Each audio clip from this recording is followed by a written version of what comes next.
How many regions should Welsh Rugby have, and who should they be? The overriding argument is that there are just too many in Wales at the moment, and they need to be cut down to 3, or maybe even 2. Sam Warburton has been calling for it in his Times column and across the BBC, as has Jonathan Davis, Times 2, and Gwyn Jones on a recent debate panel on S4C. And of course, it's the Dragons name that usually follows, which must be tough when it's your club. I guess it depends on whether this increase in budgets over the next 5 years can help them bridge the gap, and the Welsh clubs with the rest of the league.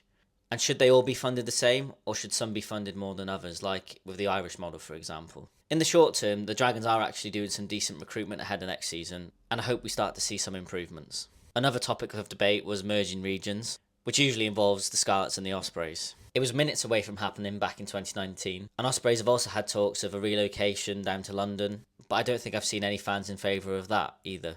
Finally, North Wales will always come into the mix. Wayne Pivac, Warren Gatland and Warburton have all advocated for this in recent times, but it splits opinion as you'd expect. There's a fair assessment of the current lack of interest, or an uphill battle with Premier League clubs right on the doorstep, and a spread out catchment area. Although according to Warburton, there is a lot of interest with investors up north, should it happen.